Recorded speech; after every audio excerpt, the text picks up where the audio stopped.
Bom dia a você, telespectador da TV Brasília. Está entrando no ar o programa Tribuna Livre com Raimundo Ribeiro, no oferecimento do restaurante Esquina Mineira, que fica ali na 704, 705 Norte. E hoje nós vamos debater a questão política, né? Não apenas no âmbito nacional, mas no âmbito local. Nós vamos falar muito sobre uma reforma que nem sempre as pessoas dão a devida importância, mas dela dependem todas as outras reformas, né? Nós vamos falar da reforma política, ou seja, nós vamos falar da obrigatoriedade do voto, nós vamos falar das coligações, nós vamos falar de financiamento público, de campanha, enfim, todos os temas que estão embutidos dentro dessa reforma política. E temos aqui o representante do PSDB, que é o presidente Márcio Machado, que está aqui conosco, nos honrando. Temos aqui o Chico Andrade, que representa o PPS também aqui no Distrito Federal. E, noutros programas, nós contaremos também com outros convidados. Mas iniciamos aqui com o PSDB e com o PPS para saber o que esses partidos pensam acerca dessa reforma política. E aqui, por uma questão até de idade, a gente vai começar com o presidente Márcio Machado, que me parece que é o mais novo que está aqui, né? Então, meu presidente, seja bem-vindo, é um prazer enorme recebê-lo aqui no Tribuna Livre com Raimundo Ribeiro. Bom dia a todos, bom dia Raimundo Ribeiro, nosso companheiro lá do PSDB, bom dia Chico Andrade. Agradeço primeiramente pelo convite, Raimundo, é uma satisfação estar aqui hoje para tratarmos de questões políticas importantes para a sociedade, né, como um todo, e a satisfação também podermos participar desse evento, tentando aí contribuir nesse debate que consideramos tão importante. Ok. Chico Andrade, que está representando o PPS, né, um grande companheiro, trabalha lá na Câmara também, né, lá na liderança, e que está aqui nos honrando também com sua presença e vai nos dizer o que o PPS pensa acerca dessa reforma política, né? Ok, bom dia, Raimundo, Tomácio. É um prazer estar aqui no seu programa, o PPS que está se reorganizando no Distrito Federal. A gente está passando por uma fase de reestruturação em função da nossa saída da base do governo local, do governo Agnello. Estamos, exatamente nesse mês, estamos realizando os congressos zonais e vamos realizar um congresso extraordinário. E com muita felicidade a gente está apostando que o nosso partido vai sair não apenas renovado, mas revigorado desse processo, porque o que motivou a nossa saída, embora você não tenha perguntado isso, mas está me dando uma boa oportunidade. Vou perguntar daqui a pouco. Está ajudando a gente, porque estamos num processo de novas filiações, o partido apostando que a importância de se cumprir um papel de oposição, ela é primeiro a importância republicana. O partido faz oposição a um governo nacional que tem as características que tem, que a gente não precisa comentar muito, que é um enorme desafio. E no plano local, nós que apoiamos no primeiro turno esse governo, agora já estamos novamente na oposição e buscando já com outras forças políticas aqui, com o PSDB, com outras forças, a busca de caminhos alternativos, caminhos, a gente diz no PPS, que são caminhos mais saudáveis para o Distrito Federal. A gente precisa botar Brasília, tirar Brasília das páginas policiais e dar um curso para a cidade que seja o caminho do civismo, que eu penso que seja a sua vocação histórica. Hoje todos os políticos falam na questão da reforma política e falam sobre o voto distrital. Em que consiste o voto distrital e qual é a posição que o PSDB e, no caso, o PPS, defendem em termos de voto distrital? E aí queria começar, dessa vez, pelo Chico Andrade aqui do PPS. Pois é, o PPS tem participado, apesar do tamanho da nossa bancada lá na Câmara dos Deputados, mas principalmente através dos posicionamentos do nosso presidente nacional, o deputado Roberto Freire, defendendo essa questão da mudança do voto para o voto distrital. Mas o PPS sabe das dificuldades conjunturais, da dificuldade do ponto de vista, eu diria, cultural, dessa mudança. E então a gente trabalha numa perspectiva, Roberto tem defendido isso, da perspectiva do voto distrital misto, porque ele contempla, de certa forma, né, o local onde concentra-se a maior parte... Mas o que é o voto distrital misto? Ele discute, então, que você pode ter voto tanto no seu distrito, mas também pode ser votado fora, mas privilegia essa questão do seu distrito. Bem, Márcio, e o PSDB? O que o PSDB pensa sobre essa questão? Porque o PSDB, pelo menos no âmbito nacional, a gente vê as principais lideranças defendem com muita galhardia essa questão do voto distrital, né? Exatamente, Ramundo. Você, como membro do partido, vice-presidente, você tem acompanhado tanto as questões de discussão nacional como local, que iniciamos recentemente, né? Nós, preocupados com esse processo político, com a própria legislação vigente hoje, que eu posso até transmitir aqui que a nossa preocupação é tão grande que nós entendemos que a questão a necessidade de uma reforma política profunda é tão necessária porque essa legislação e esse processo político está tão desgastante que ele está levando, com certeza, a um fisiologismo muito grande da relação do executivo com o legislativo, na própria questão da quantidade de partidos, né, que existem hoje, são mais de 30 partidos, nós entendemos até porque não existem mais de 3 ou 4 linhas políticas, doutrinárias aqui no país, inclusive depois da queda do Muro de Berlim, a questão da Rússia, que hoje é quase um capitalismo, não existe mais comunismo nem socialismo propriamente dito. Que pesa que o Chaves, né, citado há pouco, ele já está dizendo que agora vai implantar definitivamente o socialismo na Venezuela, ele está na contramão do mundo, completamente na contramão. Mas, voltando aqui com relação ao voto distrital, tanto o PSDB nacional como o PSDB local estão bastante amadurecidos com relação a isso. E, com certeza, a maioria dos seus membros entende que o voto distrital é simples. Ele, com certeza, é o instrumento mais adequado para haver uma mudança. Então o PSDB defende o distrital simples, puro.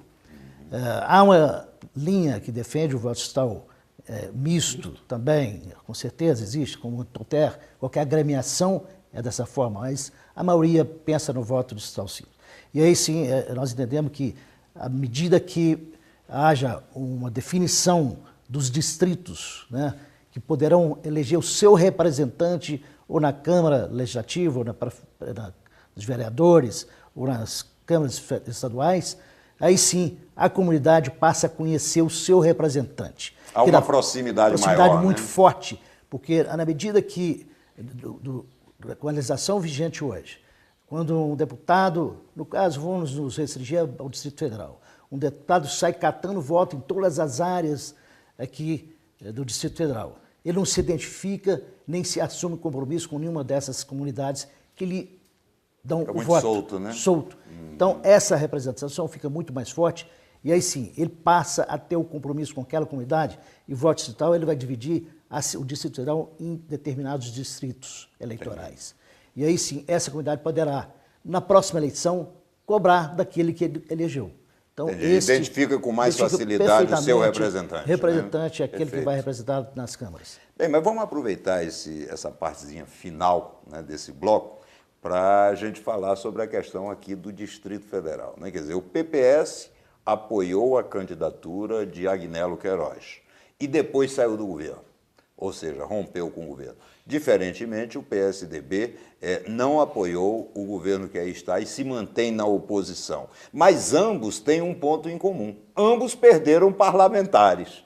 E aí eu queria, Chico, que você pudesse rapidamente dizer para a gente quais os motivos que levaram o PPS praticamente ficar sem bancada, né, na Câmara Legislativa e depois o Márcio com relação ao PSDB.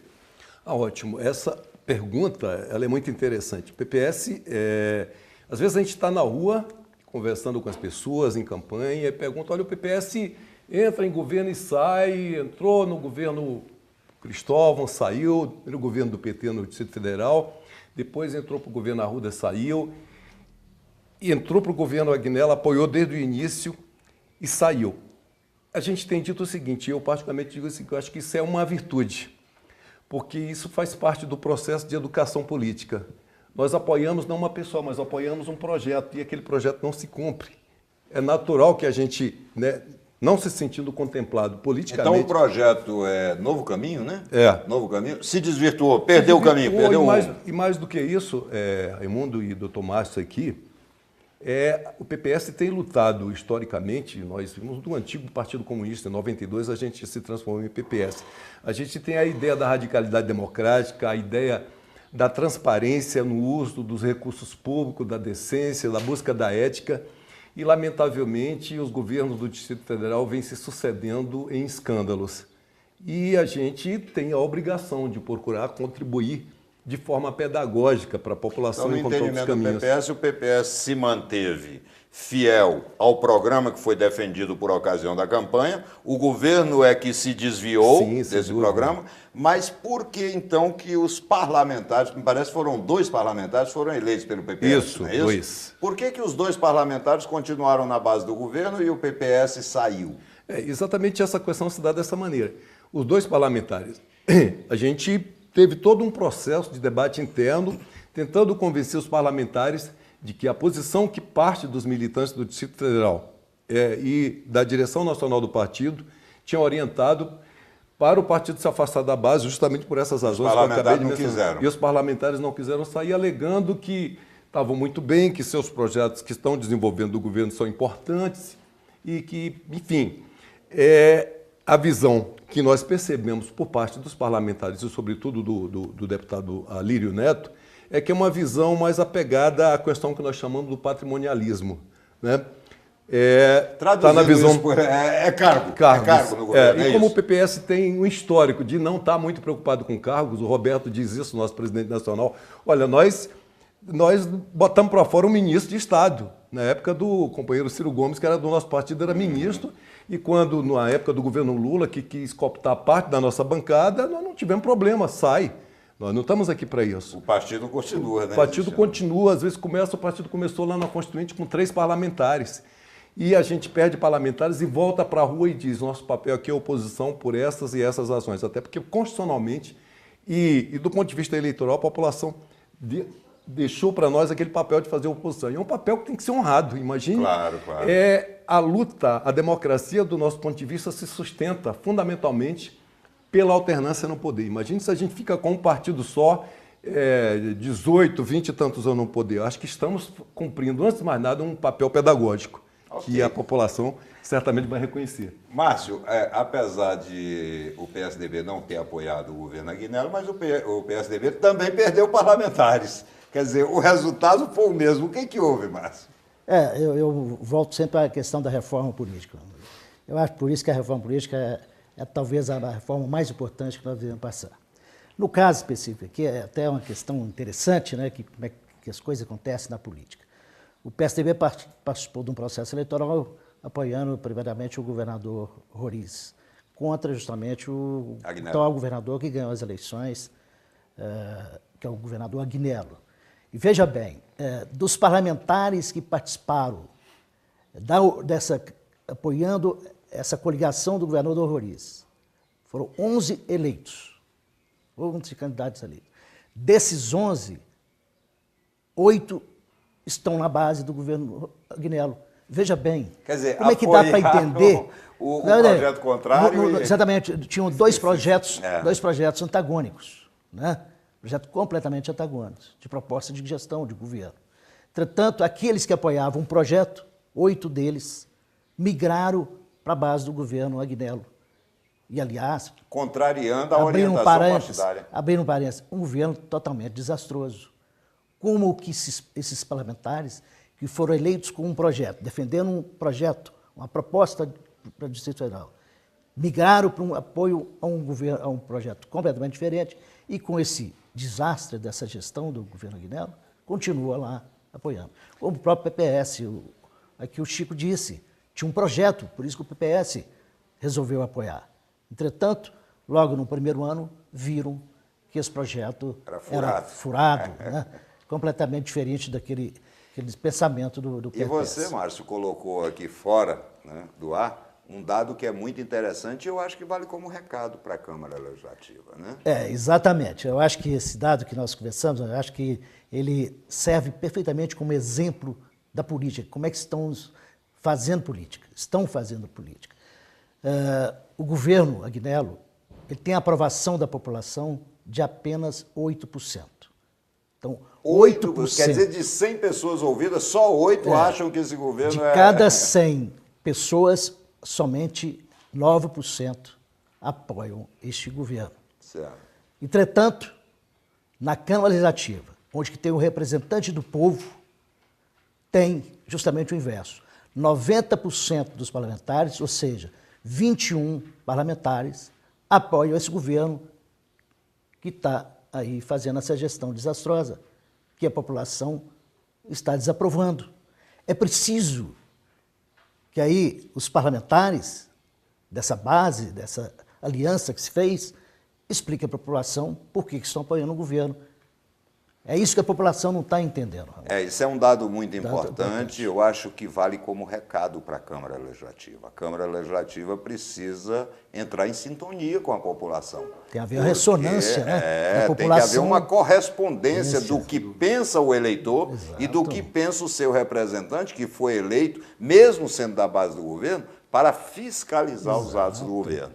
Mas esse é um tema também muito palpitante. Eu quero dizer aqui que nós não conseguimos esgotar a nossa pauta, nós ainda teríamos que falar de coligação de financiamento público. Mas gostaria de deixar já no ar o convite para que vocês possam participar, né, de outros programas que nós teremos daqui para frente, né, porque eu acho que são temas que, além de interessarem a política, eu acho que servem como fator pedagógico até, né, porque transmite, né, o entendimento de determinados institutos que, às vezes, a população tem a percepção, mas não sabe exatamente, né, nos mínimos detalhes, aquilo que é importante com relação à questão política. Então, eu quero agradecer, Márcio, a você, a todo o PSDB, né, por prontamente ter atendido o nosso convite. Quero agradecer a você, Chico Andrade, que, representando o PPS, veio aqui também, né, a brilhantar o nosso programa. E daqui a um minutinho a gente está de volta.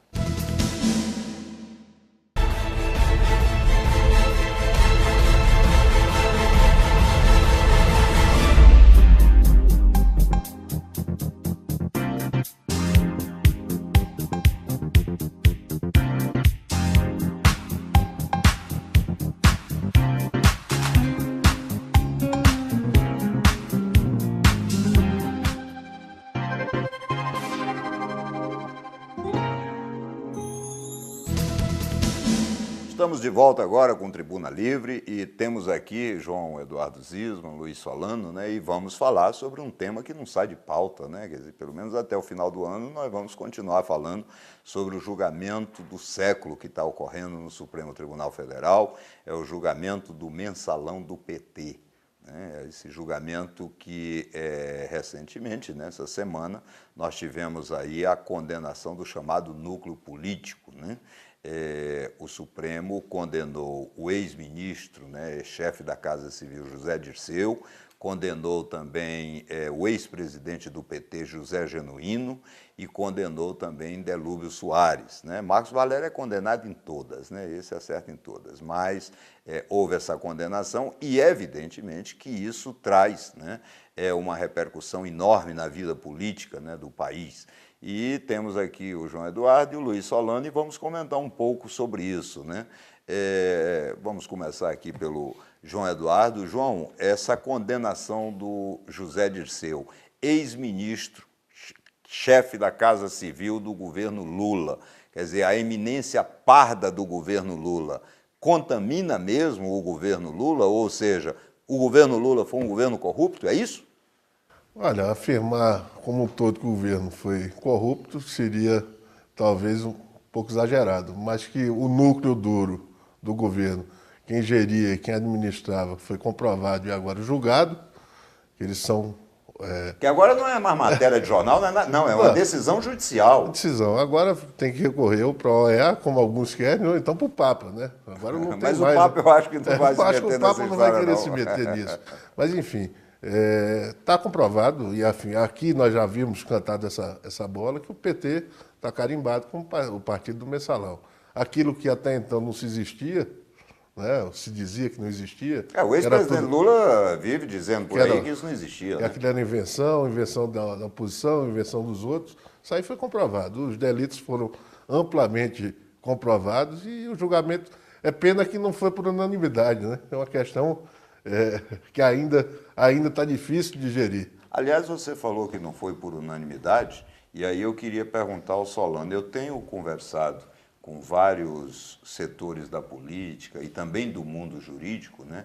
E já existe um movimento, pelo menos alguns comentários, né, de alguns juristas, dizendo que é perfeitamente cabível neste momento, ou até no momento posterior, né, que se possa entrar com pedido de impeachment junto ao Senado de alguns ministros do Supremo, que deixaram, segundo eles, né, deixaram a sua condição de magistrado, deixaram a sua condição de julgador para se transformar em advogados dos réus. É isso, Solano? Exatamente. Veja bem, a sociedade brasileira ela está aliviada, ela está mais tranquila com o julgamento. Agora, a situação dos dois ministros, que em vez de trabalharem no Supremo Tribunal Federal como ministros de uma corte, de uma Suprema Corte, eles estavam trabalhando ali como advogados, dos dois, principalmente o Toffoli, que foi assessor do deputado José Disseu. Ele devia ter saído de cena, não entraria no julgamento, aí sim você teria um julgamento limpo, muito limpo, por parte dessas duas figuras do Supremo Tribunal Federal. Mas me surpreende, a questão do Toffoli não era surpresa para ninguém, né? Ele foi funcionário do Zé Disseu, isso era evidente que ele não vai ter tempo suficiente, apesar de pouca idade, né? E a aposentadoria compulsória se dá aos 70 anos, ele foi... mais 20 anos que ele passa no Supremo, ele não vai limpar a biografia dele jamais. Então a biografia dele está suja? Na minha opinião, sim, não tem a menor dúvida. No caso do ministro Lewandowski, é que foi realmente uma surpresa, uma ingrata surpresa. Porque, de fato, eles tínhamos, nós jornalistas, nós analistas e a população como todo, tinha nele uma referência de retidão e de correção nos julgamentos. E não se demonstrou, não tem se demonstrado dessa forma no mensalão. Bem, o julgamento do mensalão do PT continuará no Supremo Tribunal Federal e todos os sábados nós vamos estar sempre abordando aquilo que aconteceu de mais importante, né, para poder informar a população. Eu acho que esse é o papel dos veículos de comunicação, é mostrar para a população o que efetivamente está acontecendo e ela, na sua soberania, é que toma a sua decisão. Daqui a pouco nós voltamos com o direito do consumidor e também com o Brasília Capital Fitness.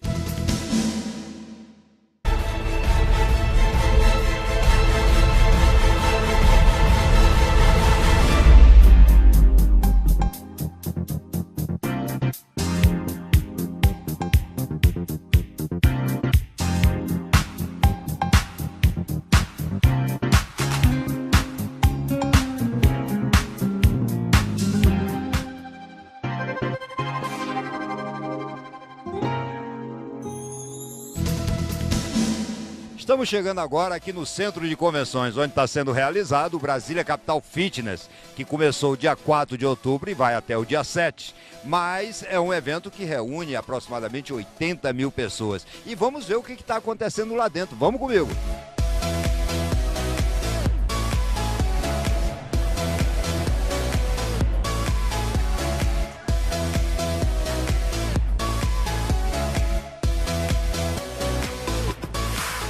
Nós estamos aqui com o Vladimir. O Vladimir veio de muito longe. O Vladimir veio de Joinville, lá Santa Catarina, né? E eu queria saber com o Vladimir qual é a importância de um evento desse para praticamente fazer com que você se desloque de tão longe para participar de um evento como esse, Vladimir. O interessante assim, é estar onde o povo está. Então, não só por ser uma fábrica que está em Joinville, Santa Catarina, mas hoje nós temos loja na Asa Norte. Então essa questão de aproximação cada vez mais do público que é comprador dos equipamentos. É o maior evento do Centro-Oeste, é um evento que é voltado não só para os proprietários de academia, porque é uma feira também que tem equipamentos, palestras direcionadas para o nosso segmento, mas também para toda a população.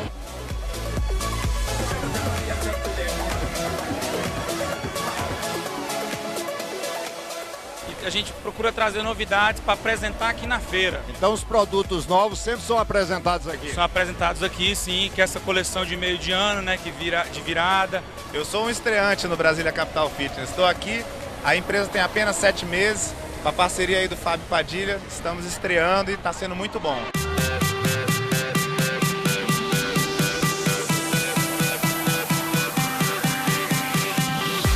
Tem uma grande visibilidade da minha marca e para mim interessante porque é o nicho que eu trabalho no mercado, que é a atividade física. Acho que não só para a minha empresa, mas para toda a indústria do fitness. É um evento super importante.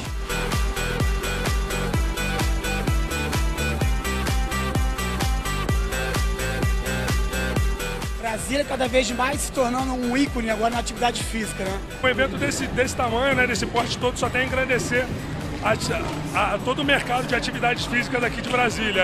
Eu espero continuar aqui por muito tempo, me tornar um grande parceiro aí do evento. Sempre que eles me chamarem, eu vou estar pronto para estar aqui junto. E talvez essa seja, acho que a maior feira do Brasil já. Se não for a primeira, já é a segunda. Então, quer dizer, a Brasília dominando o espaço de saúde, de educação física, de corpo, mente. Tá uma maravilha, arrebentando aí.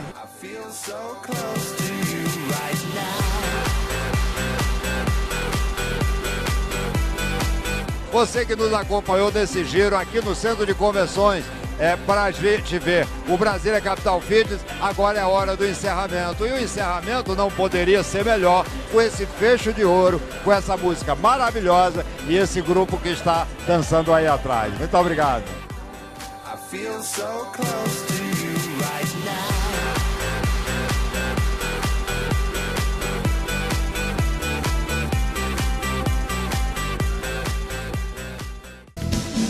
E agora vamos dedicar um minuto ao consumidor, né? Estamos recebendo o Dr. José Vieira, que é presença constante no nosso programa, e já temos aqui uma questão que foi levantada pelo João Henrique Vieira. Ele diz que a mãe dele sofreu um acidente doméstico, né? Um armário despencou em cima dela, ele levou imediatamente para o hospital, pediu um atendimento de urgência, né? Porque ela sangrava muito, mas o atendente nem olhou para ela e disse o seguinte: não, tem que esperar os 5 casos que estão na frente. E aí, essa conduta é legal? O que ele pode fazer? Vai ficar sangrando? Acaba o sangue? Como é que é essa história, Vieira? Bom dia, doutor Ribeiro. Bom dia, cidadão brasiliense.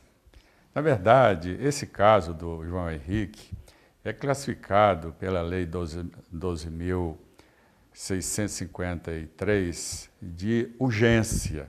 Até porque, se um caso de sangramento de um machucado doméstico, corre risco de vida também. Ele é tão urgente como também o de emergência, porque existem essas duas classificações desses atendimentos rápidos dos hospitais, que é o caso emergencial e o de urgência. Esse caso da mãe do João Henrique é um caso classificado de urgência, que é o caso de sangramento, machucado no pé e tudo mais. Esse corre risco de vida tal qual o de emergência. E o de emergência, que é, como seria? Como é que ele é classificado? O caso de emergência é aquele que às vezes você sofre um ataque cardíaco ou qualquer coisa dessa natureza, que é classificado de um atendimento rápido pelos hospitais, porque se não for atendido com certa rapidez, corre risco de vida e é um dano irreparável. É por isso que a nossa legislação classifica esses dois casos como urgência e emergencial, porque tem que ter um atendimento rápido, sob pena de perder o cidadão, o machucado, a vítima perder a vida. Agradeço a presença do Dr. Vieira, nosso presidente da Comissão dos Direitos do Consumidor da OAB. E caso você, telespectador, tenha alguma dúvida sobre o direito do consumidor, é só encaminhar a sua pergunta para tribunalivre@gmail.com, que na semana seguinte, no próximo sábado, o Dr. Vieira estará respondendo. E agora, o nosso tempo já se foi e nós precisamos nos despedir. Agradecer a sua audiência, agradecer a sua paciência, lembrando do concurso para que você possa adivinhar qual será o time campeão brasileiro de 2012. É só você mandar por e-mail a sua escolha, que se a sua escolha for acertada, você terá direito a uma camisa da equipe que você apontou como a campeã de 2012. E se Deus quiser, nós estaremos juntos no próximo sábado, ao meio-dia, na TV Brasília, num oferecimento do restaurante Esquina Mineira, que fica ali na 704, 705 Norte. Até lá!